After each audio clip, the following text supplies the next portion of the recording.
Welcome, everyone, to Davos Fingers coverage of the House of the Dragon. This is episode 128, The Rogue Prince. I'm Scad, and with me, as always, is my buddy Matt. Yeah, hey, everybody. We're tickled to continue our weekly coverage of HBO's House of the Dragon series, based, of course, on George R.R. Martin's work, Fire and Blood. Like Scad said, today we're chatting about episode 2 of the House of the Dragon that for us just came out. Oh my goodness, it's been 4 or 5 days now. The Rogue Prince. That's Not to be confused with the novella of the same name.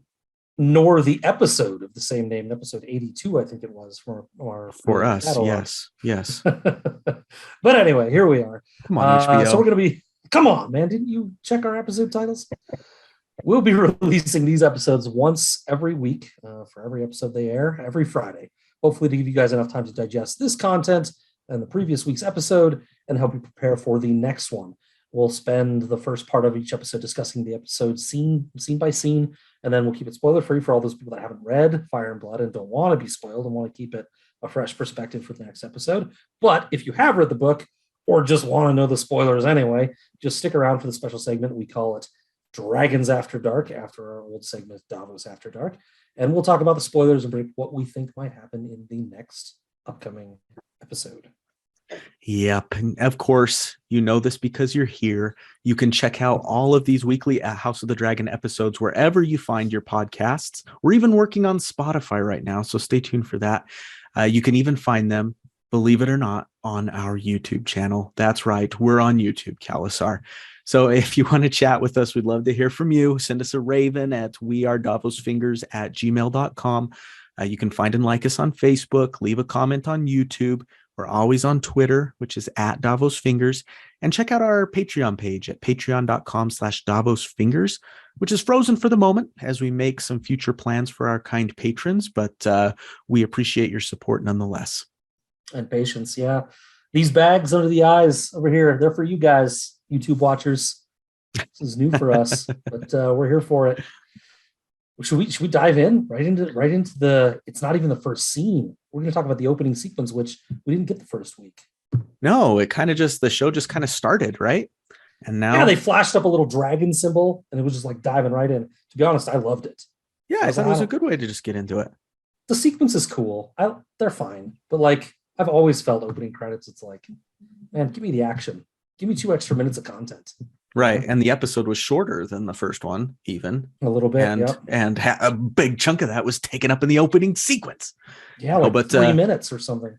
What did you think of the old theme music coming back? Not having like a House of the Dragon specific theme song.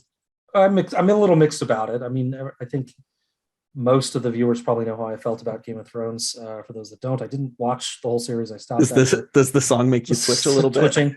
The music is fantastic. I mean, no bones about it. Like I have quibbles with the show, and I stopped watching it for reasons I won't bore everyone with here. But the music is fantastic. I can't quibble with the music at all. And you know what? Lots of series do this. Lots of series repeat the music, right, between different versions of shows and things. I loved it. I didn't care. Didn't bother me at all. Me neither. You know, like you said, Star Wars does it. Lord of the Rings brings back themes throughout. I think it's a great way to tie the 2 series together. Sure. Among the other themes they're doing. It's kind of an interesting, the visual sequence, right? It's like a mechanism unlocks and blood runs out of it along these like corridors. And then that blood hits other mechanisms, which unlocks them, which it's kind of wild, right? We recognize some sigils maybe in some of those mechanisms. Yeah. As usual, and I swear we're not waiting until Thursday to record so that everyone answers all the questions for us. But in this case, I feel like people have gone and done some of the work and figured this out. I had a theory all ready to go for this as to what I thought this represented until I read today what it really is. And to be honest, I like my idea better. Surprise, surprise. Arrogant Scad likes his own idea better. Let's go with it. I'll probably like it too. Well, I think part of it is correct. So it's a word that was used in this episode that we'll cover later is the onogrion, right? Viserys uses this term. It's a temple, essentially like a blood temple, where the blood magicians did magic in old Valyria, and we see it in Viserys's model that he's got, his big model that he works on. And what I thought it was mostly symbolic of that blood running through the canals and streets and things of Valyria, and Right. tying all of the old dragon riding families together, all the old noble families together in Valyria, and really tying, because Valyria has been a huge theme in this series already, right? It ties a lot of Viserys' thoughts together. And I thought they were really just going for that unifying aspect of, yeah, this is old Valyria, right? But it turns out, I think, that they're actually, these sigils that they're unlocking are actually representative, if what I read can be believed, and I didn't look too closely at the sigils, but they are representative of all of the Targaryen rulers, essentially. They roll through the different rulers From who were Aegon kings and down. queens, from Aegon down. Hmm. Right. And that's cool too, but I don't know why then it's taking place in Valyria. Yeah, it reminded me a little bit of Viserys' model, which of course is of Valyria. Yes. Right. Yeah, it looked like one of the crowns looked like the crown that Viserys wears. Yep. Or one of the sigils, excuse me. Another one looked like the design on Rhaenyra's necklace that Daemon gave her. So one of them's got like 3 dragons, so kind of like the first one, I think. So that'd be Aegon, maybe. Yeah. Okay. Well, a lot of people really like those opening sequences of like Game of Thrones and stuff. I used to always skip them. That's what I'm saying. Just give me 3 more minutes of episode. I can maybe see myself doing that again, even though it was great to watch for this first time. Thought it was very cool. I watched it. I watched it even the second time when I was watching the episode for more notes. But I'm not here. I'll skip it every time from now on. Okay. Don't care. All right. Music's great. Lovely artistry. Don't care. So then we start off with a pretty horrific opening scene of some crabs eating a foot on a beach. And you find that foot's connected to a whole body. And then if you're like me, you're like, oh, these crabs are eating a corpse. That's kind of gross, but not so bad. And then the foot starts to move. The dude is alive. Alive. Yes. This, of course, being our first look at the work of crab feeder, Cragus Drahar. Yes. And he of 3 mentions. He of 3 mentions in the entire book, Fire and Blood. His name appears 3 times. And they're going to turn him into like the season villain. Super bad guy. Right? Like they're going to expand those 3 sentences into like the villain of the season. Who do these people think they are? Peter Jackson? Jeez. Don't they realize they have a whole cast of villains already? More on that later. But it's great. This Stepstones plot line is turning out to be a rather big part, at least of these first 2 episodes. Not only is it a platform, of course, for Corlys, as we've seen, but also it looks like it might be something for the character of Daemon to use as a stepping point, which of course is also in Fire and Blood. Yeah. And they use it, we'll get to it maybe more at the end of the episode again, but they use it to kind of tie those 2 characters, Corlys and Daemon, together. Yeah. Interestingly. It's going to be a thing. I mean, it's a thing in Fire and Blood too. It happens mostly off page. I think one of the sentences is, "It's not our job to tell here the tale of the War of the Stepstones," and so they keep most of the detail out of it. But you're aware that this goes on for years, right? Mm-hmm. And it keeps Daemon pretty occupied for most of that time. Yeah, a few sojourns to court. Of course. And we forget sometimes. We see Daemon and we think of him as this hardened warrior and everything. But really, this was a time of peace for the Targaryens. Yeah. These guys really hadn't bloodied their swords very much.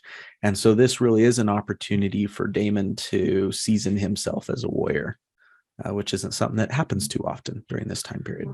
Definitely. Yeah, there were some conflicts earlier in J.A. Harris's reign where he had to go prove himself when he was a younger man. But you're right. In more recent history, it's been very quiet. Yeah, as we'll see with the knights that Rhaenyra has to choose from for the Kingsguard. Good transition. Well, I did just want to make one point about this first council meeting where they talk about that new Kingsguard. First, we were right about Ryan Redwine. The knight that we saw was him. He's dead. He passed peacefully. He was ill for some time. You know me, I'm always going to look for controversy where there is none. That maybe the small council, knowing how dangerous Daemon could be and how much many of them don't like him, they want to keep strong soldiers around old King Viserys.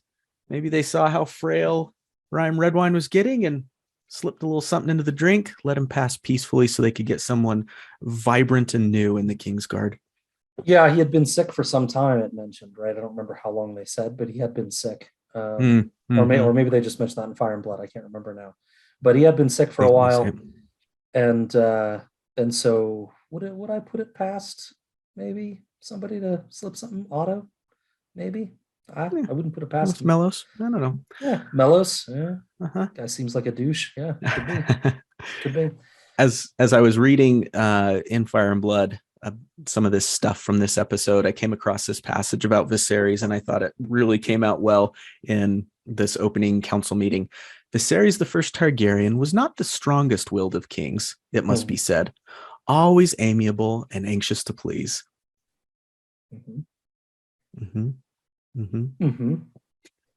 Except for the part we'll get to later, if I remember that paragraph correctly. It's the one that goes into his choice of bride, I think, right? Yes. Nailed it. Yeah. Yep. Nailed it. Yeah. And he's eager to please here too. I mean, Rhaenyra in this council scene speaks up and he shuts her down, but you can tell Otto mostly shuts her down. But you can tell he's nervous about it, eager to get her out doing something else so the conflict goes away. And that'll be a theme in this episode. I think it'll be a theme of the whole season, really. Probably. Viserys avoiding conflict. Eager to please, you're right. Eager to please. Corlys comes in hot and accuses him of a bunch of different things. Yeah. And Viserys listens. He's a very patient guy. He's good at listening, I think. No, he's not. He's not great at listening. We'll talk about that later. He's good at listening to certain people. Yeah. But then he's like, I have acted, Lord Corlys. Yes. Whenever you have to say, I have acted, Lord Corlys, and you have to explain the things that you've done. Yeah. Probably means that the actions you have taken are perhaps just to check off the box of saying, I have acted. Yeah, I mean, I'll defend Viserys a little bit. You definitely don't want to go to war, right? You want to take all actions available to avoid that if you can, right? And sending envoys seems like a reasonable idea. I don't know. Starting point.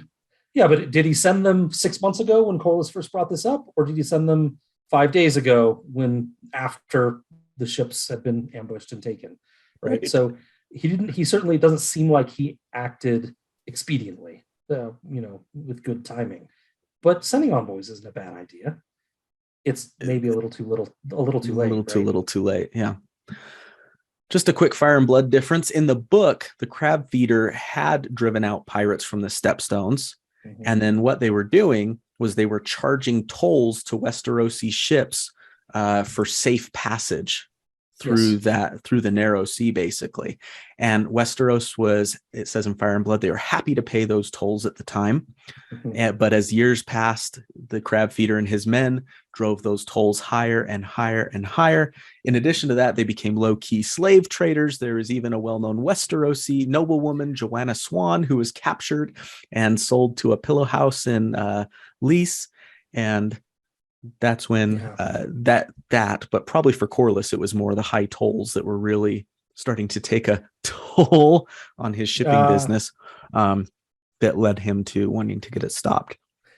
This, of course, they make the stakes a little bit higher and more obvious and just a little more immediate that they're attacking our Westerosi ships and killing our sailors. It makes sense for the show. Yeah, exactly. So it's a good detail in Fire and Blood. I like the difference. But it's not something you need for the show. They became pirates anyway. Sure. So just call them pirates. Yep. Doesn't matter that much. They're attacking our ships. Yeah. Either way, Corlys wants to stop them. It matters if you care about the politics of Lys and Myr and the Free Cities and care to say that they're not pirates. But nobody does. Yeah.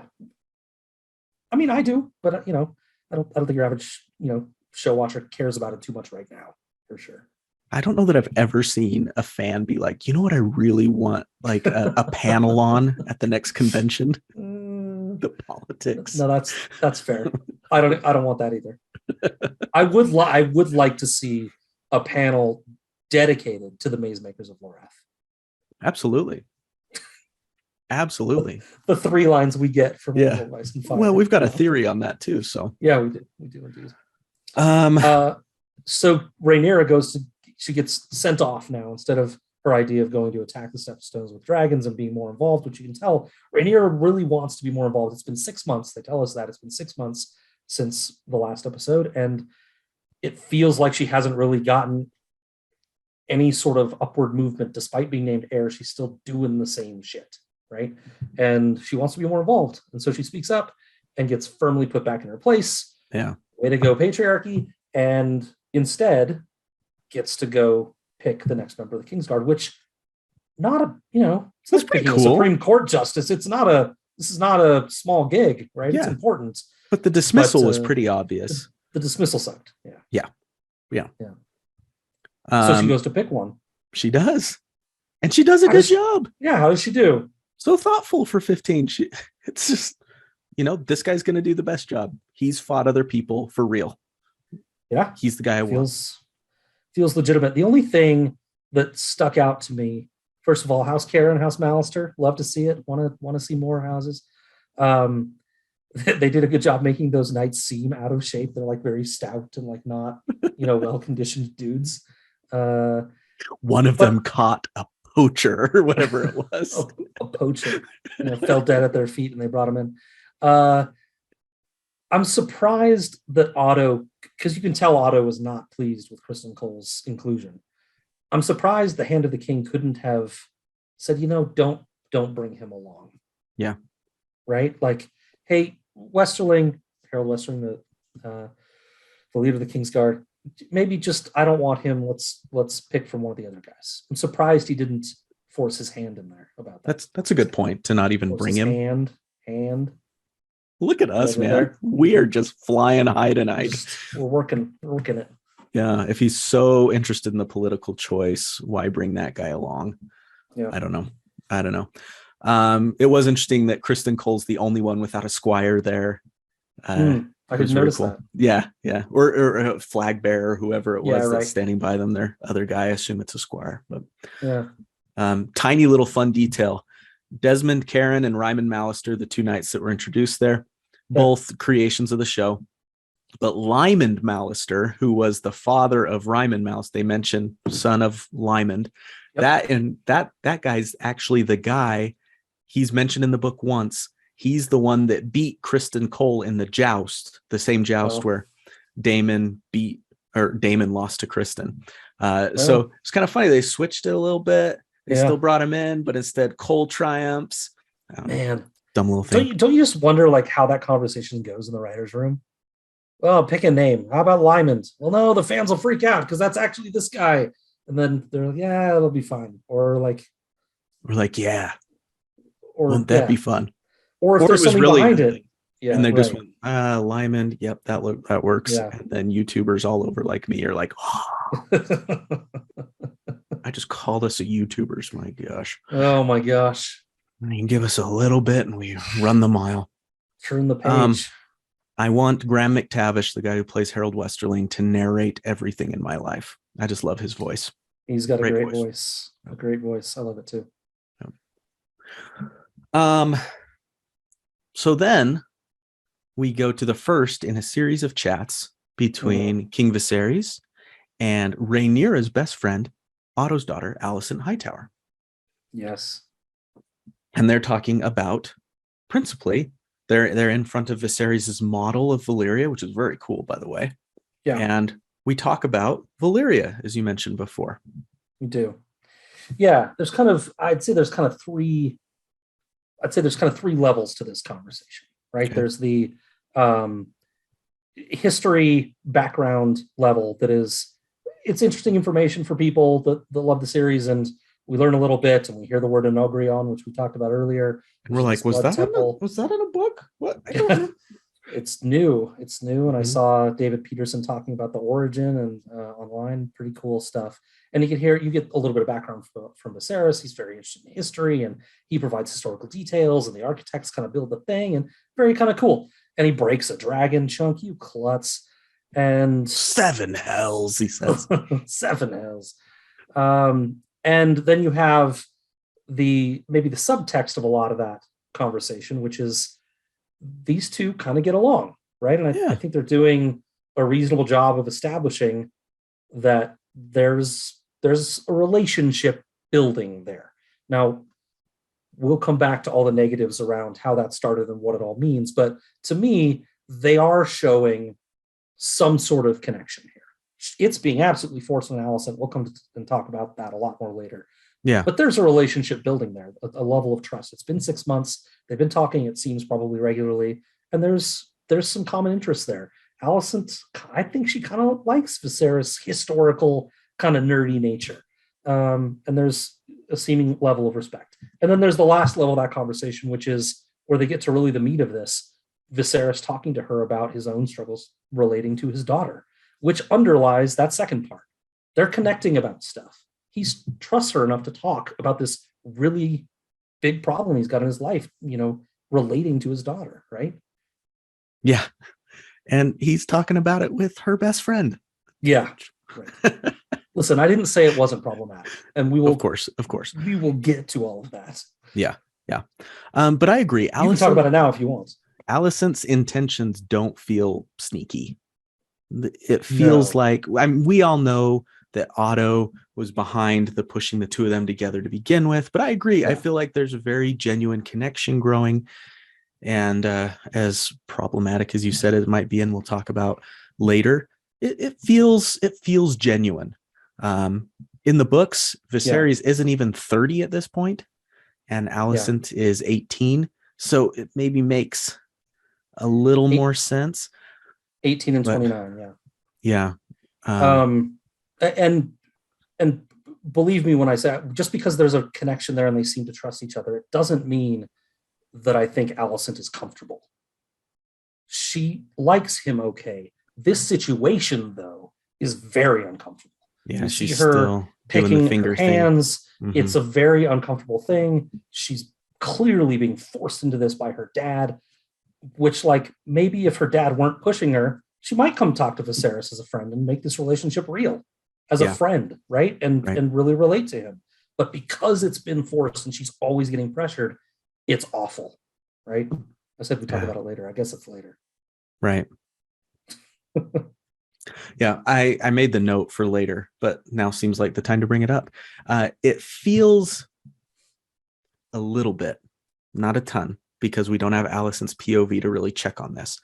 Yeah. It felt a little bit to me like the way Sansa felt about my boyfriend Willis at first. But again, I don't have Alicent's POV to check and verify this like we had Sansa's POV. But it almost feels like, Viserys wouldn't be my first choice for a husband in terms of physical attraction. And obviously there's an age difference, but he's a nice guy. He would take care of me. We'd have a good life together. And I can see the two of us together because of that, right? Sansa became more around to the idea of marrying Willis because of what he stood for and everything. And I can see a little bit of that maybe with Alicent. It's an interesting comparison. I like it. There's a major difference. In one case, the person she's being pushed on is an escape from terror. Willis is an escape from terror for Sansa. Mm-hmm. And Viserys is a push toward control, a push toward not terror necessarily, but she's very much being pushed into this situation where she has no control. Yeah, into a snake pit. But you're right that her brain might be thinking about them somewhat similarly. Yeah. Of he's not the Kristen Cole, handsome Loras Tyrell type, but he seems like a nice guy who would take care of me and who we could build a connection with, and who knows. Yeah. I don't get the creepy vibes from Viserys that a lot of people get. Sure. We'll cover more of that later. Okay. So Alicent and Rhaenyra then go and talk at the temple or at the Sept. Yes. Right? Yes. Yeah, Alicent's in an interesting spot because Viserys in the previous scene is like, I wish she would approach me. It's like, geez, dude, you're the adult. You're her dad. Come on, man. Approach her. Come on, man. What are you whining about? Right. And then in the next scene, you have these two girls who are of an age, and Allison's in the exact same spot where And she gives the exact same advice to both. exact same advice. Like I think maybe you should make the first move. Right. This poor girl, she's doing the best work for both of these people.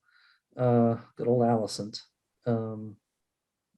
I love the look of this scene. I liked it. I think in the previous scene there was with the candles, with the Balerian head and everything.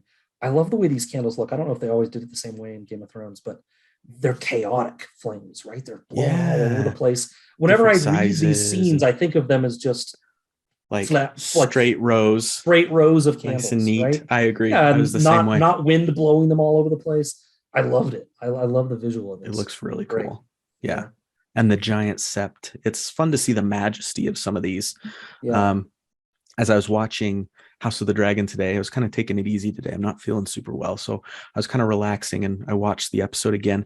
And then while I was on HBO Max, I saw Game of Thrones and I went and I just chose an episode from season 1 and I watched it. And it was the one with that first tourney, the tourney of the hand for Eddard. Mm-hmm. And just seeing the difference of Game of Thrones season 1 and that tourney's like a tiny little grandstand of like 7 rows. Yeah. And the majesty they got now. And the jousting ring was just like logs spliced together to build this little jousting place. And then to see the one that happened in episode 1 of this one was just amazing.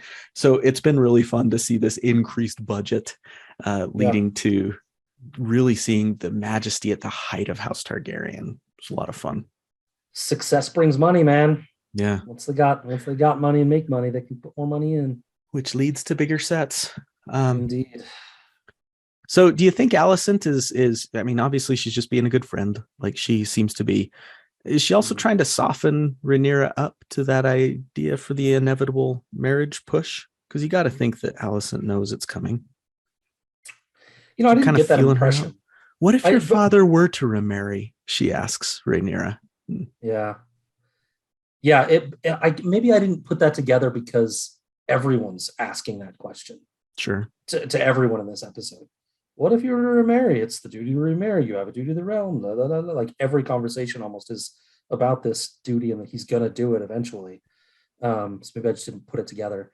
I didn't think of it as softening it. I did feel like she was just being there for Rhaenyra, but and also bonding, she says, Rhaenyra says to her, I want him to see me as more than a little girl. And, Allison's like, same word. Right. Like, that's what I'm trying to do. I'm being forced to, but that's also what I'm trying to do. It's just, and again, why do girls always have to make the effort? Like, we really are boneheads sometimes, like, I wish she would approach me. That was my biggest eye roll of the whole episode. I know. Just talk to your daughter, man. Come on. Yep. My father too doesn't know the language of girls, or paraphrased. I don't think I got it exactly right, but man, these dudes suck. They do. Well, does this dude suck? Viserys goes and talks to Corlys Velaryon and Rhaenys, and they have a little chat together. Yeah. Where they drop the bomb on him. We think you should marry our 12-year-old. Yeah. Obviously it's uncomfortable to think about. For us as humans living in this world, it's uncomfortable to think about that. In their world, this is what they do, right? And it sucks. We all know it sucks. It's a patriarchal society where women have no choice, no ability to say no. It's awful. We all know this. From a pragmatism standpoint, it makes sense, that Corlys is suggesting this. We get in a later scene with Rhaenys when she's talking to Rhaenyra. It's they don't like it either. They don't want that. This isn't what they would choose for their daughter under other circumstances, but they're making a play here, right? And this is how it works. Should they make a different play? Yes. Should they make a different play? Yes. It's not really how their society works, though. It really isn't. You're absolutely right about that. That's how you consolidate power. That's how you make plays, is by using your children. But it is interesting that it's like, man, you really want to be powerful and you want our help, you got to marry our daughter. That's what they're saying. Like, it's not like we're good citizens of the realm, and of course we're going to do what's right for the realm. You got to marry our daughter first. And yeah. It almost felt like a threat, didn't it? It's like it totally did. The world is watching. If you don't do this, right? And the only way to do it is by marrying. The only way to do it is by marrying our daughter, right? Because we're the most powerful family, and we can help you. Yeah, it's gross. It's gross. Poor little Lyanna. Like, we'll get to that later, I guess. But we totally will. They're like, I fear the eyes of our enemies are fixed on the Red Keep. I ask you, Scad, in this time of peace, who are the enemies? Yeah, I have a similar note. So, are they just saying this to sow paranoia? Like, a car salesman, your car could go out your alternator goes out, and oh man, you're screwed, and get this nice new car. Like, is there? Who are these enemies? So to bring it back to A Song of Ice and Fire, in the A Song of Ice and Fire timeline, there was a 15-year gap-ish where Triple B, Bobby Baratheon, Big Bobby B, was ruler, a non-Targaryen ruled fractured country, right? Like a lot of insurrection, a lot of non-peace within Westeros, kind of, and also to boot, no dragons. And beyond that, there's been 125-ish, 130 years with no dragons at all in Westeros. And nobody came to invade in those 125 years, nor in 15 years of Robert Baratheon's rule. You're telling me that Essos is looking across the Narrow Sea and being like, yeah, 10 dragons, we can go take them down. I don't buy it. It fell flat for me, for sure. Or maybe the world is watching. We look vulnerable. Well, do you? And let's send one dragon over to do some damage and see if they still think we're vulnerable. Yeah. It just doesn't. I don't buy it. It fell flat for me. It goes back to that quote. What was I saying? Not the strongest willed of kings, it must be said, always amiable and anxious to please. So they know, oh, you're enemies, man. Or what do they say? What you said, the world is watching, or your people are watching, and they see the crown is vulnerable. Do they really? They might be talking about the heir situation again, like there's not a lot of heirs, but I still don't really see how that applies. I really feel like they're just trying to make him paranoid. Yeah. So I guess well played, because it worked. I mean, maybe they totally just know Viserys and they know that they can play him that way, but it fell flat for me. Yep. Small difference from the book. We bring these up just for funsies, but in the book, it's Grand Maester Runciter that suggests the marriage, not Corlys himself. Although maybe Corlys had him suggest it to make it seem like a better idea, or that it wasn't self-serving. We're going to get to Runciter's replacement in the show, his reaction to this in a minute. Oh, yeah. One of my favorite things in the episode. We'll get there. Got one more scene first. Rhaenyra and Viserys have dinner. This is an awkward scene. Again, one that's evident. Even this simple scene with just this beautiful set. And I'm just reminded every time a scene opens, you're just like, oh my God. It's beautiful. Yeah. This one's very simple, but it still struck me. I agree. And I also agree about every scene. Every scene just looks fantastic. They really have just gone to the next level. You came so close to doing a good job, Viserys. You came Similar note. so close. He talks about how it was a regret of his that they hadn't talked much. And Viserys, for all his faults, he does have like a certain amount of humility that I kind of admire about him. He doesn't take himself too seriously a lot of the time. And I like that about him. He starts talking about Emma, and Rhaenyra just perks up. You can tell that all she wants to do is talk about her mom. Yeah. And they get a little moment there where it's really sweet. I loved your mother, he says, right? Yeah. And she just lights up. Yeah. Yeah. It's beautiful. And then she's like, she brings up the Kingsguard thing because she wants to prove her worth, right? She wants to show that she's a true heir. She's not a cupbearer. And she brings it up. Dad laughs and he's like, good job. He basically says, you did good, kid. So she feels safe going, okay, maybe I can bring up this council incident that happened before, because now he's seeing that I've got some credibility here. I've got some credibility here. I picked a good Kingsguard member. So now I can go into this council thing that I brought up about the dragons and shut up. Boom. Yeah, you got so close to Viserys. I rewound it 3 times because I couldn't hear what he said to her specifically. he says forget it or leave it behind or something, and then he says something else. I still couldn't get it. I rewound it 3 times and never got it. But you're right. Thematically, you're right. He's on a good path. It reminds me almost of like a teenager on a first date that like doesn't know they're doing well and gives up in the middle. Obviously it's not a romantic feeling we're going with here, but the same idea. Like, you're nailing it, dude. Just keep going. Keep talking about how much you loved your wife. Just listen to Rhaenyra. Yeah. You don't need to go back to business at all yet. Just talk about this for a while and get the conversation going.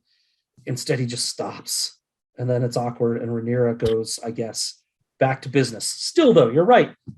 Could have listened. Could have just been positive and reinforcing. And no. Nope. Nothing. He says to her, I don't know if it's the phrase that you missed. He says, you will learn. He says, you'll learn how things work. Yeah, you'll learn. I think it was after he says you will learn, she tries to go again, and then he cuts her off with something, and I still didn't get it. It's no big deal. Somebody will tell us in the comments. Yeah. Well, yeah. This scene is one of my favorite ones. So Viserys is. You're excited to talk about this. I'm excited to hear what you got to say about it. I mean, it's small, I guess, but it's Otto. I love Otto in all his terribleness, which I totally acknowledge. I still love him for his manipulation. Okay. Anyway, Viserys is in the room getting maggoted, right? He's cut his finger on the Iron Throne in the previous episode. It's been 6 months and that finger is a mess. They're deploying maggots to try to eat the dead flesh. And this does work, by the way. I don't know if anyone thinks this is like voodoo, same note, but it does work. There are FDA approved medical maggots. Leeches too. We make fun of leeches from A Song of Ice and Fire, but there's ways to use leeches that are effective as well. Not all the ways that they're using them here, but it's not wrong. So first of all, just Viserys's wit. So he says, so they're talking about the proposed marriage to Lyanna, right? And Otto's like, he's overreached. He can't just bring these things up. This needs to be brought up in council. And Viserys says, that's what I'm doing. I'm counseling because my finger's getting eaten right now and I want to get my mind off it. So let's counsel. I'm bringing it to you. That's the whole point of this conversation. That's why you're here. I'm glad you've caught up. But then we go to getting advice from Otto. And, what we all know is that Otto is trying to slow play this and get him to fall for Alicent. But Mellos doesn't play along. And you can almost just see Otto just like twitching. He's like, the Grand Maester's advice is sound. Yeah, exactly. He's like, has to give in, and then he has to switch tactics. And he basically gives his own sob story about his dead wife and saying, just, you don't need to rush this. Your wife just died. Take your, like he has to just play this whole other card because Mellos, who doesn't care about women at all, says, what does it matter what Rhaenyra will think? Who cares what she thinks? This is you, man. You should totally do it. Mellos sucks. Otto's like, yeah, you could just tell Otto's like, why doesn't Mellos stick to my plan? Exnay on I love it. Ilarion Bay. Yeah. Yeah, you can kind of, it's really brilliant what he does here because he reminds Varys subtly that Viserys, you're the king, but I do not envy your position of having to marry someone for political reasons. Yeah. He's like, oh man, all of this, what he does then, he's pushing that idea that Viserys is the king and he should marry who he likes and go ahead and take his time, like you said, doing it. But he's doing it in a way that's bringing in his sob story that makes Viserys go, man, I don't want to be like Otto. Yeah. You're right. I don't envy this position. I am the king. I should be able to do what I want to. And it's slowly planting this in his mind that he can. It's brilliant manipulation. It really is. Is Otto right or wrong? He has his own reasons for doing it. Yeah. There's sincerity to him that's correct. Like, you should be able to you're the king. Do you think he should marry Lyanna? I guess what I'm asking is, should he marry Lyanna or should he marry who he wants? He should marry who he wants. Yeah. Yeah, that's where I am too. Yeah. And that goes back to... Otto's doing it for the wrong reasons. Sure. Absolutely. Viserys, people aren't going to like me saying this. He's got a good heart. He doesn't seem to have a malicious bone in his body. He's been conditioned by society and where he's grown up to act a certain way. And he's too much of a softie to act or even think of acting otherwise, to go against the grain and do what's right. And that's a fault. It really is. But as far as just like a heart, he's got a great heart. Go ahead. Yeah, he reminds me of Aenys. Yeah, totally. Like he's got a good head. He's learned. He's done the histories. He knows stuff. He's a good person. I'd say Aenys is a better father from what we know than Viserys has been, according to the show. And I don't know, Fire and Blood, I think, paints him as a better father than the show is. More attentive to Rhaenyra. Yeah, doting on her and involving her earlier in council things. And you get the impression in Fire and Blood that she's more involved than she is here. At least I got that impression. I agree. Yep. But Aenys, I think, is a similar comparison. Aenys gets a lot of crap in the fandom for just being weak. You and I have discussed Aenys. I know he's a favorite of yours. I like him comparatively. I think he gets some undue hate, but I feel like they're setting him up to be kind of like Aenys. Yeah, good point. That's a good point. So then we get, I hate to call it this, the first date. Oh God. I'm not going to call it that. No, sorry I did that. The last date. It's a walk. They're going on a walk. Yep, they're going on a walk. Viserys and little 12-year-old Rhaenyra. And she brings up in a fun moment. The first part of this scene is charming. Yeah. It is so sweet. She's charming throughout. It's just, it becomes a sad charming. For real. Like she is really like heartbreaking. She is charming, but it starts out as almost like this uncle just hanging out with his niece, and they're talking about fun stuff like dragons and what she's interested in, and he's thoughtful in his answers to her, and she's just naturally curious, and it kind of starts out as this really sweet moment.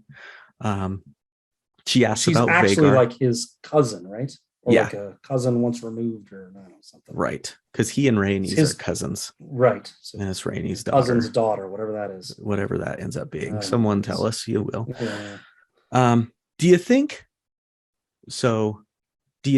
her asking about Vhagar is just honest 12-year-old curiosity, or is it another thing that her parents put her up to in the hopes of maybe getting another dragon in the family? Oh, that's funny. I didn't even think about that. I just thought it was. She does it a lot more naturally than she does reading her other lines. So that leads me to believe that no. I just thought it was, this girl's a nerd and I'm here for it. Like she's nerding out with dragons. Yeah. And I love it. That's as far as my brain took it. Like I love Lyanna. I love what they did with her. She's a little sweetheart, seems so innocent and kind. And I wish they hadn't aged her down the way that they have. But I guess it makes sense given that they aged Alicent down too. Right. I don't know. There's going to be a lot of weird stuff that comes of all this age differences that they've done. But so I mean, in Fire and Blood, Lane is 12 when Emma dies, right? But not now. Not with the 9-year gap. Right? The timeline is so mixed up. She'd be, I think, 18 or 16 here, or I think it's 18. Anyway, she should be about 6 years older than Rhaenyra, is where she should be. And I feel like this thing would have made a whole lot more sense if they just kept it that way. But maybe they wanted us to feel yuck. They wanted it to be maybe. I mean, because and to make Viserys' choice harder and like add more gravitas to that choice of, do I marry this young girl who is a young girl, but her family is this, versus girls still young. You're still 15 or 16. I mean, I don't know who I'm building a connection with, a sincere connection with. Yeah. To kind of make that choice more stark. Yes. Yeah, I wonder if that's the reason they did it. It certainly plays kind of that. I mean, it's gross either way. It's a young girl either way, right? Yeah. But 12 is worse. Like if we're drawing lines, I guess 12 is worse. They're both bad. But yeah, I mean, I think he notes it, and it's clear in the way he handles this scene, and it's clear later when he says she's 12 that this bothers him. Yeah. And good, You can almost hear Otto's words ringing in his ears from this previous scene of the maggoting. It's also, though, like, it's a bit of a, yeah, you're right. You're right. But also, like, if she's 12 and you're not even going to get an heir until she's at least 14, why are we pushing for it now? Corlys, if the enemies are knocking at the door like you say they are. Everyone's watching us. Why can we wait 2 years until she becomes of age? Why would I not marry someone else and start making heirs now? So it kind of, it doesn't make sense to me. Feels wrong, feels broken. I put a note here that, oh, great, now I don't like Corlys and Rhaenys. But I wonder if there's a little bit of intentionality to that too, of people. Corlys and Rhaenys come off as these very sympathetic characters who you want to like and everything after episode 1, and Fire and Blood can't allow that, or House of the Dragon can't. You can't just have a character who you just like all the time. So they have to give us these little moments of making you go, oh, this makes me feel icky what Corlys and Rhaenys are doing. So I don't like them as much. Fire and Blood too, right? Fire and Blood, I felt like I liked Corlys and Rhaenys throughout almost. They had a few questionable moments, but they wanted the best for their family and to advance them, but realistically they seemed like the most sane people, stable. Yeah. And here they're clawing for power here, right? And it's for sure it's pretty gross. Yep. Well, one aesthetic scene that I don't love about this, and then we can move on. I don't love Lyanna's wig. I know it's petty. It feels so like dude Victorian era. It just seemed too big, and I don't know. Didn't love it. But I have no comment about the wig. It was big. That's what I remember. If that's my one concern about all this, then they're probably doing pretty good on this show. But I didn't love her wig. My quibble about this scene is the poor dear is terrified at the end of this scene, and if Viserys, again, problems relating to people and girls in general, just give the poor dear a hug. She's terrified. Yeah. Just give her a little reassuring pat or hug or something. And it's just awkward. You're not going to get in trouble for this. This is yeah. Like, it's poor dear. Maybe he thought that like touching would lead to her feeling more anxious. I don't know. Yeah, maybe. Yeah. Maybe. It is an awkward situation. Right. He was trying to stay away from that. Okay. Then, man, we get to, there was no violence in this episode. Well, hardly any violence in this episode. It was very PG-13, very PG-13 violence. But I think the main event maybe of this episode was the sparring of Rhaenyra and Rhaenys in the scene following the one we just talked about. They really are perfect for each other. They really need to get along because they are two peas in friggin' pod. Yeah. Yeah, Rhaenys, you wonder if she just kind of is almost looking at a portal toward history, right? And just sees herself in Rhaenyra and sees that she's going to be on a path to disappointment, right? Yeah. And is almost caustic about it, like just mean to her about it.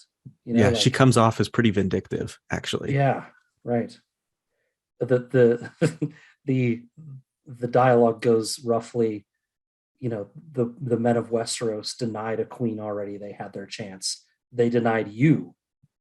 Yeah. And then Rhaenyra says, do you remind them that they bow to you when you carry their cups? Right. And it's like you're still serving them. You're not going to get any better than that. Right. That's what you are to them. You're going to serve them. The women in this family, in this kingdom, serve the men. That's how it is. And like, just what does she call it? She calls it the order of things. Mm-hmm. Just throwing water on all of Rhaenyra's dreams here. And on one hand, you understand where she's coming from. This was very disappointing for her, and she really felt slighted, and she was, frankly. But it's like, on the other hand, shouldn't you maybe try to support Rhaenyra and lift her up, and rather than just being like, it's never going to work for you, honey, because it didn't for me. So get used to it. Yeah, it might seem a little two-faced if she were to really be that supportive, because what she's really trying to do is get the king to marry her daughter and replace Rhaenyra.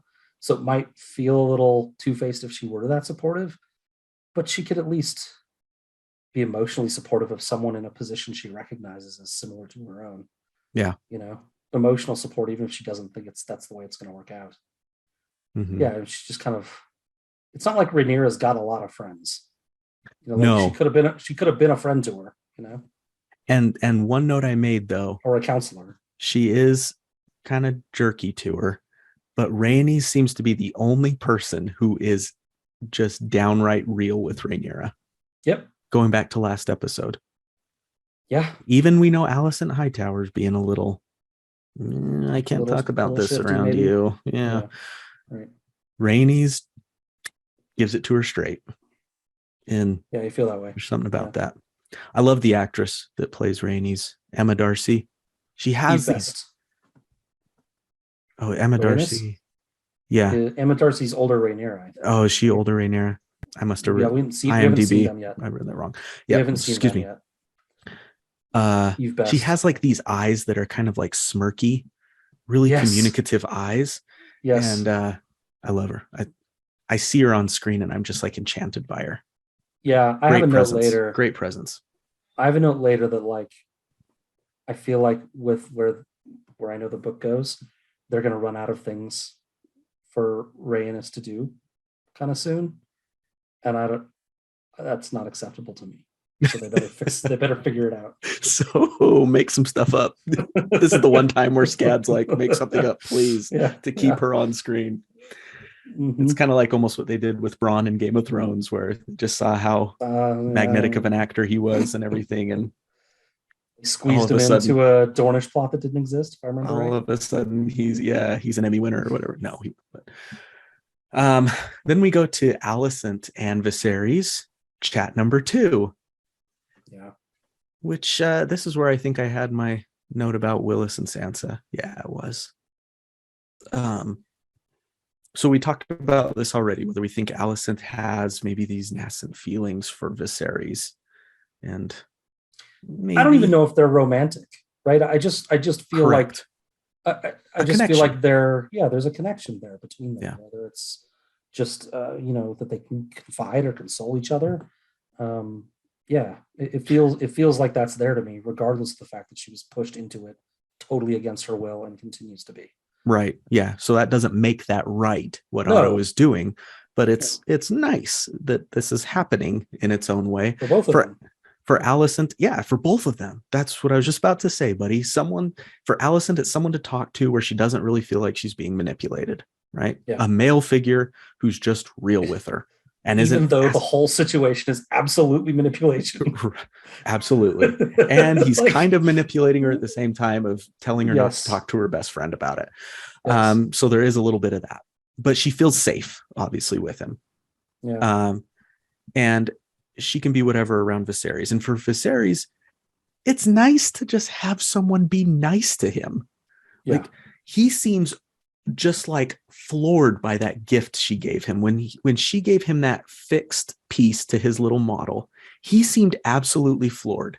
And when you stop and think about it, how many people do things for a king just to be nice? I did this for you because I thought you would like it.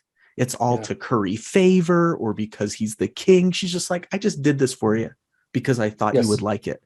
No one does that for a king. And so I think that he was genuinely just floored by this. I also think there's some subtext to this gift and to the conversation they're having.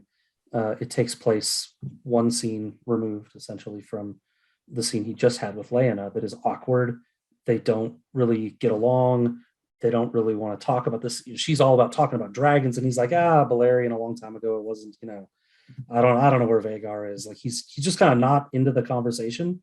But he gets here and she gives him a mini, the way to every man's heart, right? And they're talking about the history, right? And all these things. And I think it's meant to offset the scene with Lyanna. He gets along with her, right? Mm-hmm. And the gift is part of all of that, right? Like she understands what he'll appreciate. He doesn't want to talk about dragons, but he'd love to get a little mini of dragons that fits with his little model, his little history that he loves, complete, right? So like she sees that, she knows him, she knows what he's like, and he sees that she knows that, and that's meaningful, right? Yeah. His favorite yogurt is mixed berry. Like she knows these little details. Totally. And that doesn't make any of this more okay. Sure. I'm just saying that it offsets the scene with Lyanna in his mind for what she would bring to a relationship, right? I even wonder if that conversation cemented it for him to a degree. Maybe. Yeah. Maybe. Because even for her still, it makes a point to show that she's doing the finger thing still. She's doing her finger stuff. Still very, yes. And so she's got it on her mind still that she's here for a reason, and that reason is her dad. Yeah. I mean, let me. But at the same time, it's that. Because I feel like we're dancing around it a lot. Let me paint this in a little bit of a different light. Okay. Imagine there's some big secret you've got, right? That's at the base of a relationship you have with somebody, right? And it's even small. Maybe it's a small secret, right? But you go and you didn't even know you were going to have a good friendship with this person or whatever, and you have it, and it's years, right? And you have a great relationship and friendship with this person. But you've always got at the base of your skull the fact that this secret is there, and it's at the heart of your help start your relationship, right? She has this bad secret that this is all a setup to get him to fall for her at the base of their relationship, even though it actually maybe means something to her now, right? As it's developed over 6 months. So it's incredibly nerve-wracking to her to be holding that at the base of this thing at all times, giving her extreme anxiety always, because the heart of this thing that maybe is good is rotten, right? The heart of it is rotten, and she can't give that away. She can't tell him, and that poisons kind of the whole thing and makes her nervous, and the whole thing's just bad. Yeah. Good point. Ugh. Totally on the fly. Didn't have any of that written. Probably didn't go very well. It did. It went just fine. They're interrupted. They are. To talk about another council meeting where they're going to talk about Daemon and his shenanigans. Otto loves springing these council meetings. What is this, the fourth one? And he was like, dude, I had to call a meeting. I had to. And it's when his daughter's doing what he wants her to do. It's true. He was not surprised at all to find her there. Yeah. He's like, what's my daughter doing here? He's like, oh, okay. Yeah, doesn't even acknowledge her, really. Yeah. So Daemon had called Viserys weak in the last episode, right? Mm-hmm. When Viserys banished him. And now he's putting Viserys in a position where it's either going to make Viserys act in a too emotionally driven way because he's bringing Balon into this, his dead son, or to the point that he'll make a mistake, or Viserys won't do enough, which he is prone to do, which we've already talked about, and he'll continue to look weak. So it's just Daemon manipulating his brother like he always does. You know, he took that specific egg, Balon's egg, for the absolute reason that he did. Yeah. He knows that the button to push on Viserys is his dead heir. Absolutely. Totally true. And Rhaenyra is the one that figures it out in that council meeting, asking what egg it was. That's kind of putting that together and saying, like, why is he really doing this? Mm-hmm. Oh, I get it. Right. Point to note, it's a little bit different in Fire and Blood. In Fire and Blood, there are just eggs on Dragonstone. There's lots of them. Gets one. Just uses one of those. Same kind of idea though, in sense, Viserys, and he banishes him or tells him to go to his wife or whatever. But this is better. This is a cooler conflict we get. Right. I don't know if we're ready to move past the council yet, but I guess to me, Otto's right again. So I say Otto's right a lot. I think Otto is right a lot. He sucks. Look at me. He sucks. Okay. But he's right a lot on this policy stuff. And Viserys can't go stand up to Daemon by himself. We know Viserys can't stand up to Daemon. He loses that every time. That's right. Otto paints it as, for your safety, we can't send you there. It's not about his safety. It's the fact that he will cave like the snow fort that I built with my kids. If he's in front of Daemon, it will not work if Viserys goes. Yeah. At the same time, I don't know what he expected to do any different. Yeah, we'll talk about that. We'll talk about that later, but because he's kind of in a rough spot when he gets there. We get one. Go ahead. Just to close that loop, Viserys backs down so easily. Otto's just like, no, you can't. And Viserys is like, yeah, you're right. But when he does it, this is just the slightest little acting piece of brilliance that I love from Paddy Considine. His eye kind of like twitches, just like I'm even doing it too much. I can't do just this little twitch that he does when he agrees with Otto. Like, I should go to be a strong king, but another piece of power given away. But if you end up watching the episode again, pay attention to that little thing. He just does like the slightest little eye twitch where you can tell he's bugged that he's backing down. But it's brilliant. It's brilliant. That's great. I'll have to record again. We do get, before this big scene, we get one little piece with Otto and Alicent. Will you see the king tonight? If you wish it. It's just disgusting. I just hate it. Again, like, she may have been thinking about going to see the king just to chat with him about this terrible thing his brother just did. But now, because he asked her to go, it's a thing, right? I mean, it's always a thing. I know it's always a thing, but like, it's more of a thing. It weighs on her constantly. Yeah. Right? He points out, even when her motivations are good. Yeah, he points out her mangled fingers, and she almost kind of cowers a bit when he points it out. Like, you can tell how much emotional abuse he's inflicted upon this poor girl just by the way that she acts around him. It's just disgusting. This feels very much like the manipulation that I imagine Jane Westerling went through with Robb Stark. Otto Hightower's playing the position of, oh gosh, now I forget mom's name. Mama Westerling. Sybil, right? There you go. Yes, Sybil. Otto's playing the part of Sybil, and Alicent is Jane. Of course, we don't know the ins and outs of those, but it's disgusting. So, yes, very. So, like, Otto's right a lot of the time, and he's evil and terrible. He is awful. Both things are true. Yeah, both can be true. Yep. Okay. Ready for this confrontation at Dragonstone? Yes. First of all, can we talk about how effing cool Dragonstone looks? Yeah. So again, I didn't watch Game of Thrones, right? I don't remember seeing Dragonstone at all. It's not at all this like, cool. Okay, but they changed it. Okay. I don't remember. In my brain apparently is not powerful enough to do this. Its imagination is not good enough, I guess. This is nothing like 100%. 100%. It's like the Great Wall of China vibes against a sheer cliff, but like long causeway. It's just gorgeous. And the smoky ruin, fog.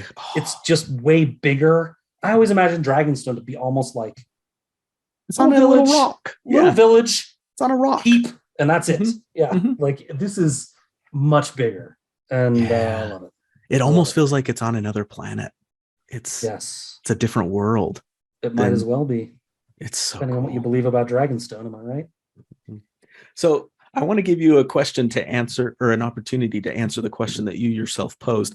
What did Otto hope to accomplish here with his 2 Kingsguard knights and his 20 household guards? Yeah. I mean, maybe he thought. I mean, it's a weird play because he knows that he and Daemon don't get along, right? I mean, I think the idea of, as much as I said, we know Viserys can't stand up to Daemon. Daemon's never going to give in to Otto. Fucking Otto, are you kidding me? They're like rivals. He's never going to give in to Otto. Yeah. So I don't know what he thought. And Otto's going to strong arm him. Yeah. Yeah. Right.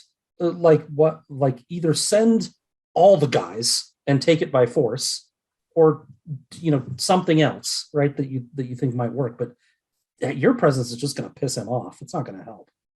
And Otto's smart enough that I'm surprised he didn't think of that. Right. The way he talks to him, I think he makes good points. He's right. This is a pathetic show. He's insulting the house. He's running the family down. He's creating weakness in the king. He's doing all these things like Otto's saying. It doesn't change the fact that he's not going to give you the egg, Otto. Right. Absolutely. And oh, by the way, there's a dragon up there, which you don't have. So you screwed. Yeah. I don't know what he thought he was going to do. It was, yeah. Although we do get one of the greatest sucker punches of the whole film of Crispin. Was that your name? Crispin? Yes. Oh, I forgot your name. Well, maybe you'll recall when I knocked you off your horse or whatever he said. Yes. Daemon handles it well. He gives that disarming smile, and yes, he handles it well. Mm-hmm. He even says like "well done" or something. Yeah. Yeah. I didn't love how he can apparently with his thoughts summon Caraxes over the cliff. Like tensions are raising, so Caraxes climbs over the cliff and intimidates. I don't know if Caraxes could sense that, or it's weird. Yeah, I mean it's dramatization. It's like mind connection, right? I also didn't dig. So there's plenty of things to complain about Otto, but I hated him just like tearing down Miss Arya. Yeah, just like every chance he got, she's a whore, and he like bites the word off. That whore of yours. It's just ugly. But it is. Effing patriarchy here. Otto, they're not a noble woman. They're nothing. That's what we should have named the episode. Effing patriarchy. So yeah, I agree. He treats her poorly. He treats her as a prop for his disdain for the actions that Daemon is taking. And yeah, you're right. It's despicable. And to be kind of clear, Daemon's kind of doing the same thing with her in this. She's kind of his tool for pissing off his brother. Yeah. I mean, yeah. So to get to your point, Daemon has lied about the child, lied about the wedding. None of it's true. He's literally doing this for attention. Yep. As far as I can tell. He's just like, it's been 6 months and I haven't pissed my brother off in a while. And taking here's what I'll do. Didn't do it. So I'll do this. I will take his dead son's egg and say I'm going to marry. Man, oh my goodness. What a mess. So would Caraxes have killed, would he have allowed Caraxes to just destroy Otto Hightower and Harold Westerling and Kristen Cole and all these people? Was Daemon really planning on a no turning back moment before Rhaenyra swept in? So Otto says to him, if you do this, you're declaring war against the king. Good. And Daemon says good, or something very similar to good. And great, something agreeable. He's like, okay. And that might just be he and Otto again, just kind of posturing, raising each other up and making, getting under each other's skin. But I don't know what he thought his next play was when Viserys didn't show up. Exactly. So he can't back down. Like he can't give him the egg without looking like a wuss, I guess. Mm-hmm. He kind of has to. But like maybe try to crash the ship and say they all drowned. I don't know what he would do, but because there's no turning back if that dragon feels like comes he was in. ready. Yeah. It feels like without Rhaenyra, this was going to be a fire bath. Yep. From the dragon that looks like a frog. Or Caraxes looks like a frog to me. Her penis is yolk boy. Our friend from Radio Westeros pointed out. Yeah. Long everywhere. I guess that's the way to be. But of course, Rhaenyra is able to sneak away from the Red Keep because the only two guards that ever seem to keep an eye on her, Kristen Cole and Harold Westerling, are actually there with Otto. So no one's watching out for her. So she's able to get away and saves the day in a really cool moment. I thought that was really cool. I was not expecting it. No, I mean, so this scene doesn't exist at all in Fire and Blood. It's probably the best scene in this episode, and they nailed it. I think I mean, we've made a few quibbles, right, about like, well, what did either one of them really expect? And you can go back and do that if you think about it. But if you don't have her saving the day, if she hadn't saved the day, we can play that if game. But the fact is, she came and saved the day. So you don't have to worry about it, right? Right. She does her best Arnold impression. Kill me. I'm right here. I'm right here. Right? That's so true. It's like, I'm the problem, Uncle. Kill me. Right? Or maybe egg 5. He's right there, sir. Kill him. He's right there. He's right there. What's great is how Daemon's confidence that he had with Otto, you slowly see it fall apart when Rhaenyra confronts him. It's a brilliant bit of acting by Matt Smith. He slowly just like descends into his defense mode. Slump. He kind of gets a defensive posture. And then finally it culminates with, "You're having a baby?" And he's like, "Well, someday." And he almost like cowers the way he says it, like, "Well, someday I will." Like he looks like a teenager. Like technically I'm not wrong. Yeah. It's all his grooming of Rhaenyra just falls apart right here. Yeah, he's almost, I don't want to say he's intimidated by her, but respects her too much. He's met his match with her. Yeah, to lie to her, or doesn't think he'll get away with lying. I mean, Rhaenyra does seem attentive to details and clever, like she's going to figure this out, and he knows it. And she does, right? I mean, you're going to have a baby was not really a question. It was like no, you're not. You're having a baby. Okay. Like, yeah, okay. All right. Sure. Yeah. You betcha. Anyway, so she diffuses it. Great job. He chucks a dragon egg at her. Yes. After Mysaria stomps off. I mean, she's angry and she has every right to be. Yep. She's been used here as a prop, essentially. She knows it. In 2 ways, and she knows it. And shows it, and good for her.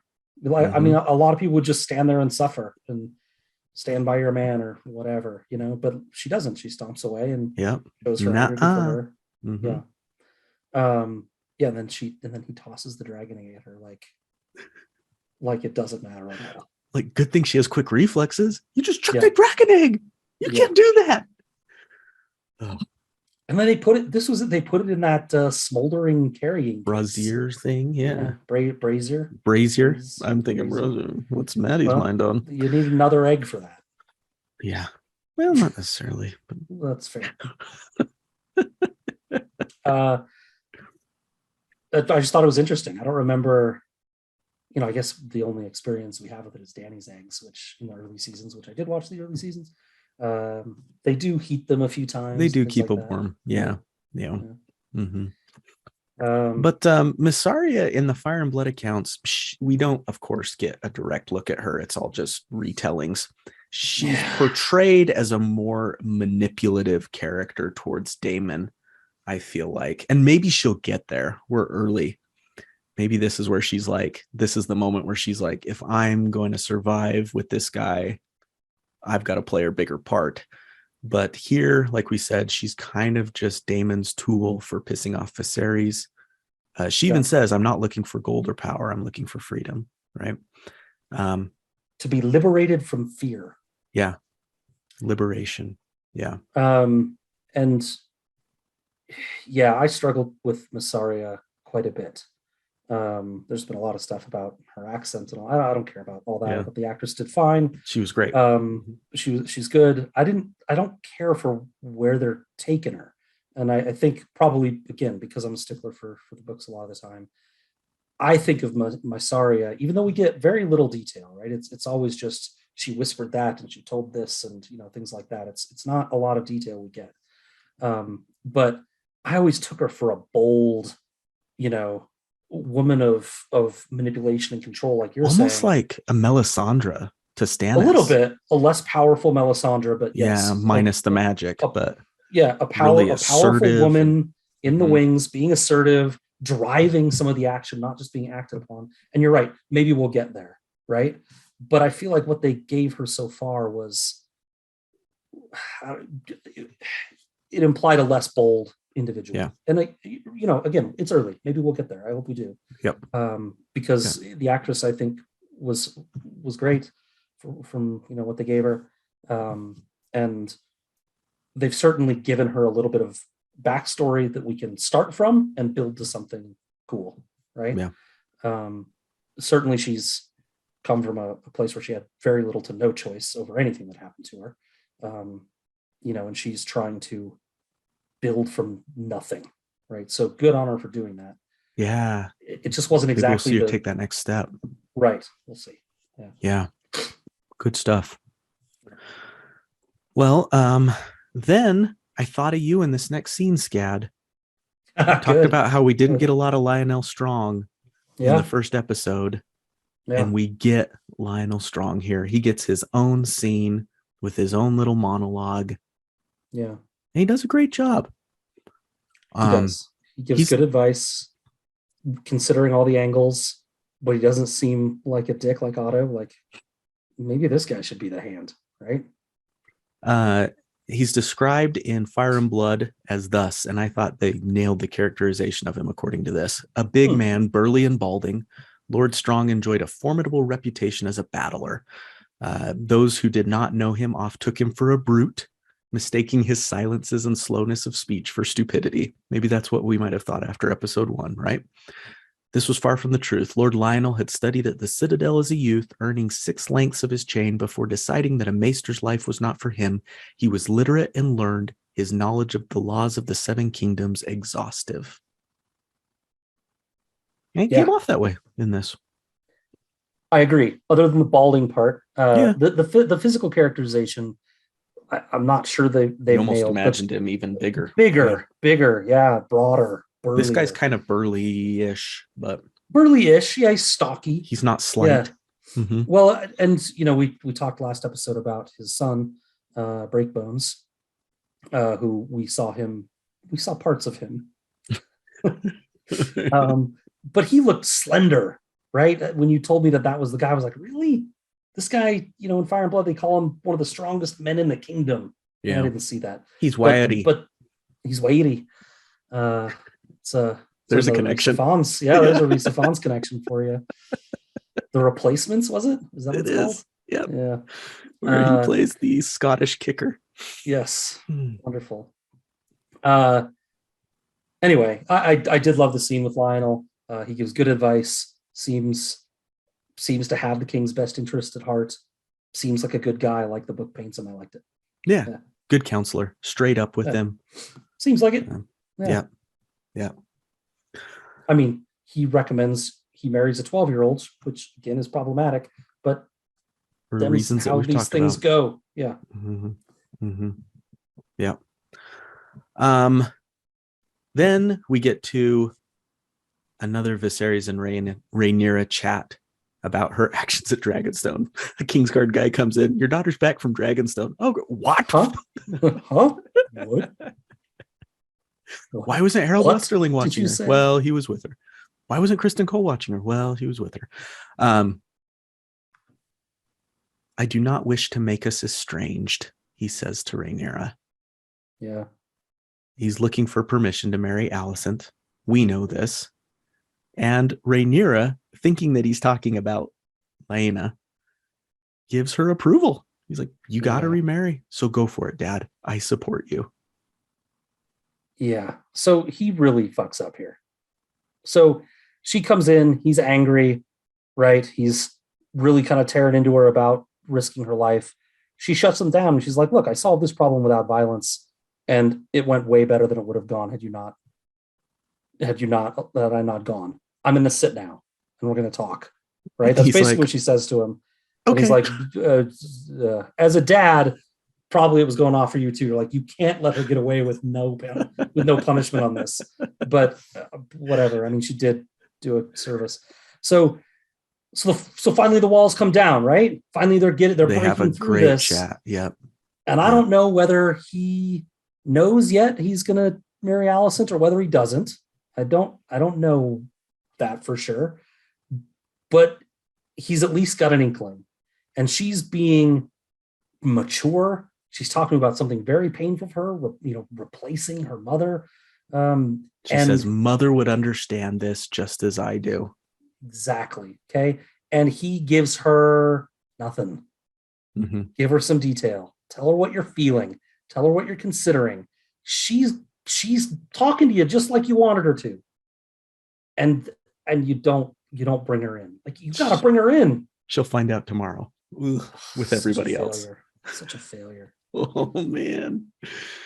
Oh, because it is a lovely scene where he says that Emma brings a warmth to the Red Keep that will never be replaced. And it speaks that speaks to the power.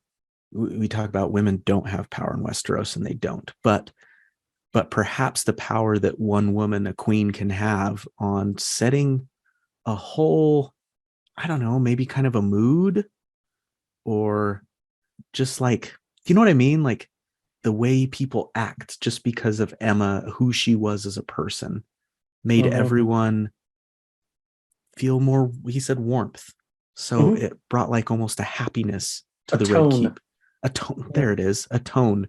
And maybe because of his interactions with Alicent, which have all been very warm and friendly, that's what he was thinking about too, is she can bring, Alicent Hightower can bring that warmth back to the Red Keep that was missing, not just to me, but to everybody. But so that's dangerously close for like making it seem like he's not making a selfish decision. but maybe it's part of it. Well, I could see it. It's she brings a package to this whole deal that helps to replace part of what Emma was. But we do this, right? Like when we want something, first it's the selfish, we want it, and then we start to justify our selfishness by pointing out other benefits that this will have. Yeah. If I get this boat, honey, we can take your mom out on boating trips, and we can drown her. I can get away for the weekend, just you and me. Matt, you're not getting a boat, right? No, I'm not getting a boat. Don't get a boat. We're gonna pull it in my Honda Insight. Like, what am I gonna do? I don't know. I just known some boat owners, and both of them independently said the happiest day was when they sold the two happiest days of their life were when they bought their boat and the day they sold their boat. They both told me that joke independently. So I don't know if that joke just comes printed on the steering wheel when you buy a boat. Yeah. They both knew it. No offense to our friend Katrina, who they seem to have a great time with their boat. That's fair. So council meeting. Yeah. Here we go. Here's the moment. Felt like a damn game show. It really did. It opens I brought you all here to announce I will marry. Who will it be? Commercial break. Alicent. We'll find out right after these. Oh my God. But whether he's making the right choice or the reasons he's doing it, this is the first time that we've seen Viserys, and it's only been 2 episodes, that we see him do something like for him, even knowing he knows, because he's talked to pretty much all of them independently, that everyone else on the council, except for Otto, disapproves of this. And even Otto told him, yeah, the stuff Maester Malos is saying makes sense for Lena. And this is something that he knew he's going to ruffle some feathers. And I guess good on you, Viserys, for making a choice for you for once, pal. I mean, like, couldn't the choice he made for himself be like, I'm going to have some ice cream tonight? You know what we're going to do? Instead of muffins, I want cinnamon rolls for our council meetings. This is a big one. Not bagels. I want donuts. But it even I want a new little orb to put in my thing. It's a little heavy-handed. Even like at the beginning of the scene, there's like this bright light from the window shining on his face as he looks out, like this whole enlightened moment. And he looks like an elf from Lord of the Rings for a split second with the light shimmering off of him. But yeah, if I remember right, he kind of looks almost at peace with the decision. Like ready to disappoint them, knowing he is, and being okay with it. It's interesting because you're right, he usually isn't that way. They do a really good job of handling the reactions in this scene. Rhaenyra looks totally betrayed by Alicent, and they put the camera right on her when he says the line. The camera's on her, and she figures it out right before he says it because she looks right at Alicent. So she's again cagey. She's figured this out, but she looks betrayed by Alicent, not her dad, even though it should be both. She seems more betrayed by Alicent. Corlys just looks wroth Otto looks smug as shit. Oh, the look he gives. The look he gives Corlys.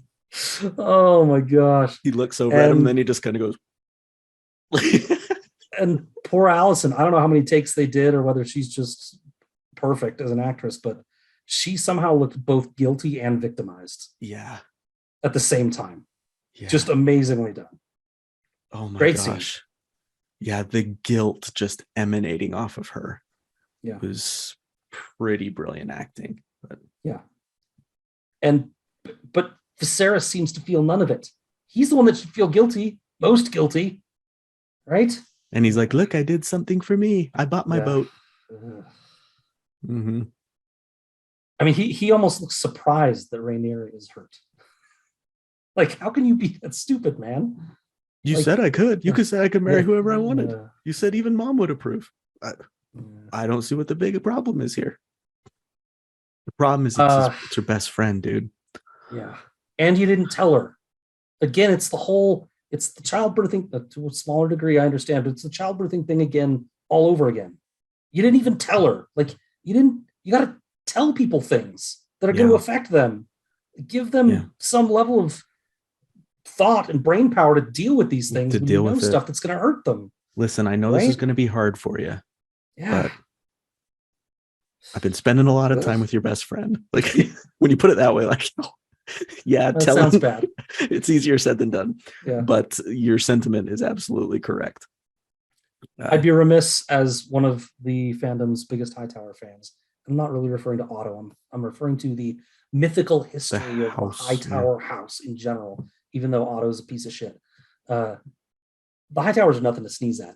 Corlys goes on and on about how great the Valerians are and how rich and powerful, and blip. You're a blip of power. The Hightowers have been powerful for hundreds and thousands of years. A young time. Yep. Yeah. I just want to throw that out there. I'm glad you did. Something that's been going around Twitter is this idea that Alicent has been wearing the same dress for the whole episode. I've seen and conclusions have been reached by some that means she slept with Viserys that night, and so she was wearing the same dress the next day because that's what she had in his chambers. So interesting choice to have her wear the same dress, because I think it does span 3 days, not just 2. Mm-hmm. If I did the math right or noticed the scenes properly. So I don't know. I certainly they don't have an unlimited number of dresses. They don't change them out every single day, maybe, but it was an interesting choice, because usually these costumers feels like they go all out, my only complaint so far has been the wig.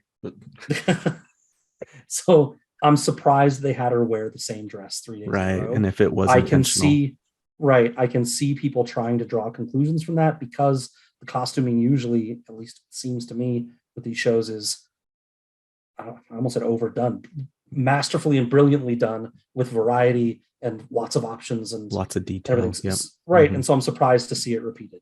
Right. But I didn't draw that conclusion at all. It's a big conclusion to draw just from, wearing the same dress. Yeah. Could just be that it was the lucky dress, Yeah. Maybe Otto told her to wear her mother's dress and there was only one left. She's like, this is it? Dad told me. This is the only one? Dad told me to wear mom's dress. It's all I got. Okay. Poor girl. Then we get to the final scene. Mm-hmm. Corlys and Daemon plotting. It's not really plotting yet. It's more Corlys making his pitch to Daemon. Daemon seems slightly intrigued by the end, but yeah, I think Daemon would be more intrigued if it had been his idea, right? You know what I mean? How about this, Corlys? Yeah. How about this? We invade the Stepstones, then we kill the people, not the opposite. Not the other way. Corlys is like, okay. Okay. Yeah. Okay. Yeah, it's a good scene. I mean, I think, the people that have read Fire and Blood knew it was coming.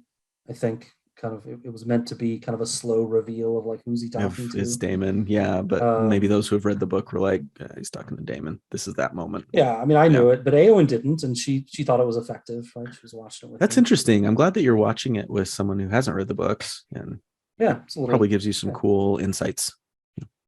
yeah, yeah. The history, okay. House Valerion's cool. I believe it. I don't really buy that Damon's been passed over. Like to me, I admit, my opinion of Damon is very low. One of my least favorite characters in the entire series. Yeah. But he's fucked up a lot. I think it's hard to deny that. Every opportunity he's been given, he's screwed up. I don't think he's been passed over. He's been knocked down when he failed. Sure. And so Corlys trying to equate him.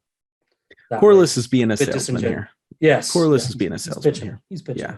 Right. Yeah. And he's doing a good job of not bringing up that he has ambitions for the crown, for his family, right? Maybe not for himself, but I mean, that was the reason he wanted Rhaenyra to marry Viserys. He's doing a good job of making it seem like he's just focused on his job, right? Mm-hmm. And preserving the wealth and reputation of House Valerion. And the kingdom, because the king's not doing it. He's right. just throwing parties and wasting his time. So we have to. Because he knows that if he starts talking about the crown and everything, that's going to infringe on what Daemon wants. And then Daemon's going to be on the defensive with him.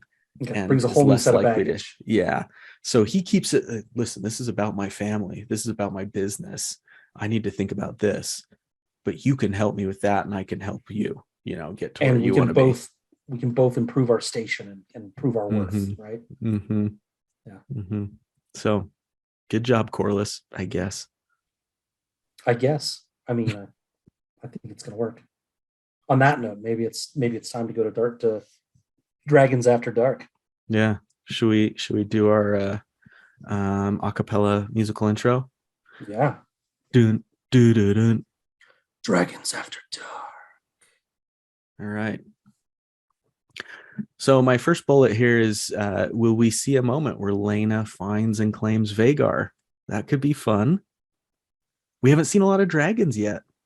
Yeah, we kind of passed over the fact that in that scene, she talks about the fact that Vhagar isn't at the Dragon Pit, which in Fire and Blood, Vhagar is at the Dragon Pit.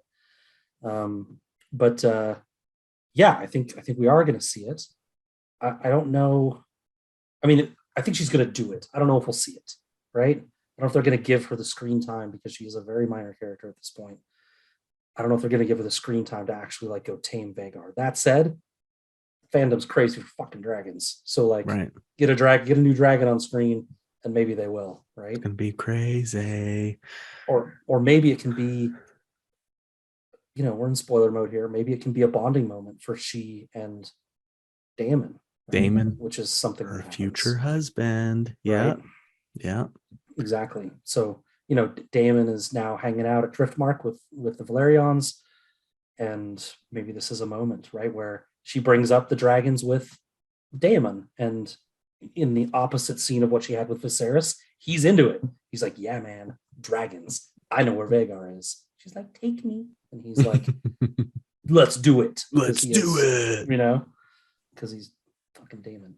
Mm-hmm. Anyway, so yes, I think I can see it. I think I just talked myself into it. We're going to see it. Okay, I hope so. And it's going to be a moment with Matt Smith and the actress who plays Lena, who I don't know. I think there's 3 actresses that are listed as playing Lena. Yeah. Oh, wow. This one, teenage Lena. So might get a new one then. Yeah. Interesting. We might as soon as next episode, right? We're having these significant time jumps. I mean, not to spoil it, but Lena doesn't live that long, so. Like, how far are we going? Yeah. Anyway, yeah. So I started thinking a lot. So hearing Rhaenyra talk at the council, right? I want to talk about this, the very first scene. And they interrupt her and they won't let her weigh in, and then they send her go pick the Kingsguard, and she makes what looks like a really good choice. In the meantime, all of us are like saying, no, Don't do it. bad choice. Don't do it. It feels, though, like they make it look like a good choice. They give her logic and everything. It seems like they're setting her up to be a good leader. Everything they've done paints her in a very favorable light. Yep. So I have a question. Do you think they're doing that to have her be a hero on the Black's side, on Team Black, and they're also going to have a similar hero on Team Green? Or do you think they're just setting it up to be an even bigger fall when she fails like she does in the books? Yeah, they might be setting up for a big, huge, tragic fall. I think they're setting her up to be the hero. I think that we are going to be meant to be more sympathetic towards the Blacks rather than the Greens throughout all of this. Yeah, maybe. They've done a really good job with Alicent, though, too. They really making have. Her sympathetic. And I think that's what this, at least season 1, is going to be. It's going to be Alicent versus Rhaenyra. They're bringing in that of them being friends and all of that. Yeah. So I think we're meant to see to the end Rhaenyra as a hero, which through, like, forget this season. You mean like through, like, she's going to be a hero and they're going to not make her Megor with tits, as they call her in Fire and Blood. I'll say for this season. So this season, okay. Yeah.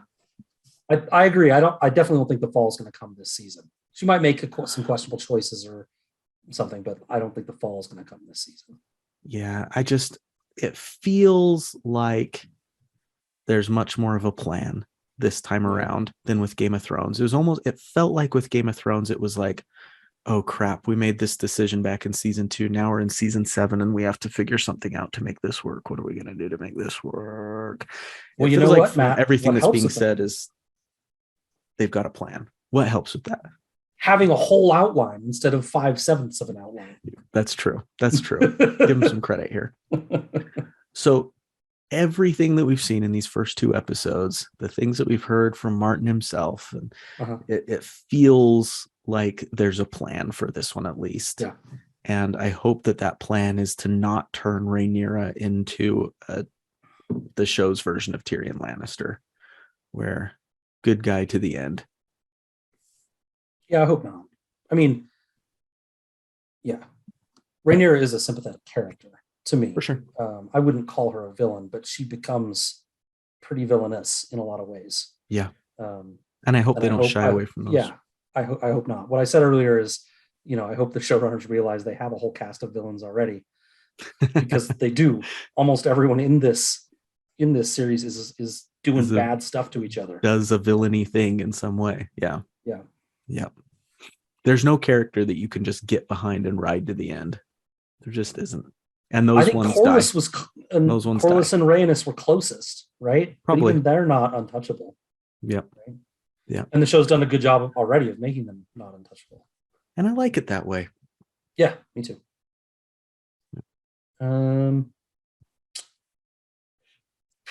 We kind of covered this with Alicent and Rhaenyra and their conflict emerging. Talked about Mysaria a little bit too, and where she might go.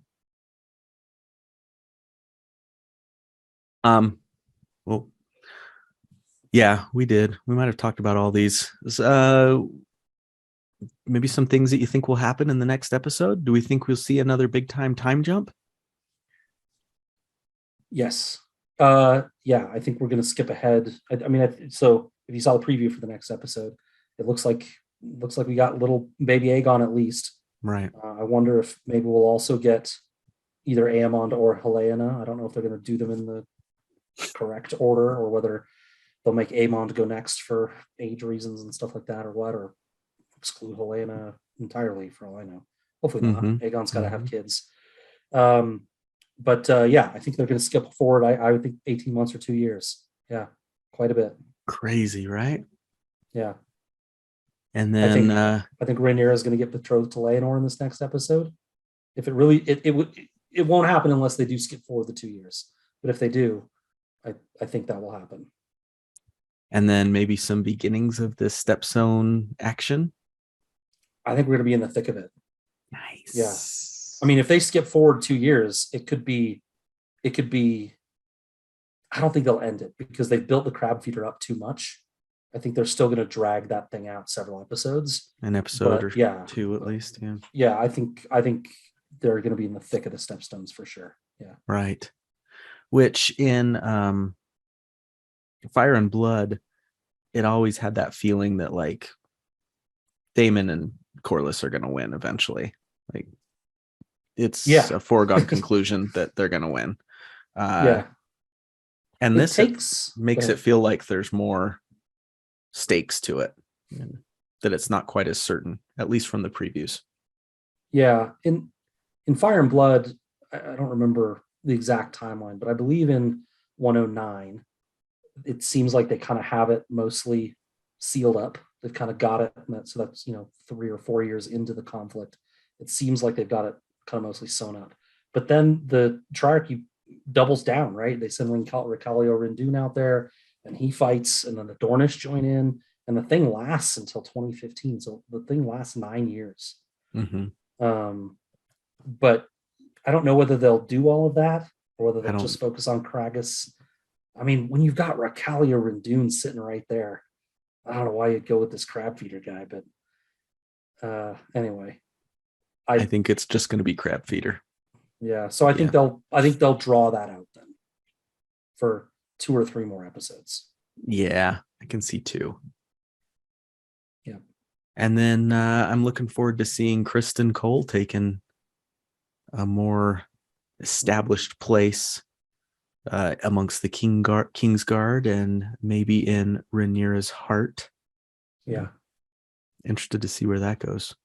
And I can see them too, and how they bring that all around, right? Yeah, when are we going to see Harwin Strong coming into this? Yeah.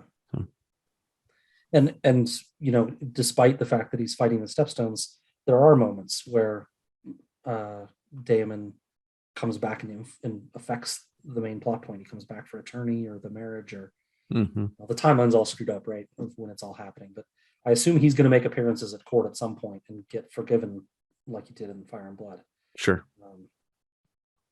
But yeah. Okay. That's where we are for what's coming next episode. I'm done. Are you prepped, Kalasar? You ready for episode 3? Okay. Coming at you in like a few days. Go watch it. Yep.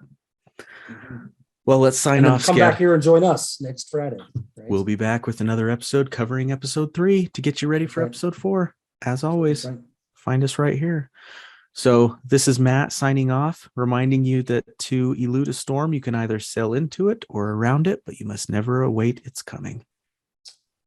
And Scad signing off with that storm we call patriarchy. And I don't think it can be avoided, but I don't know how we steer into it either. But this show shines a light on it, and we got to steer a ship right into it somehow, because it's a mess.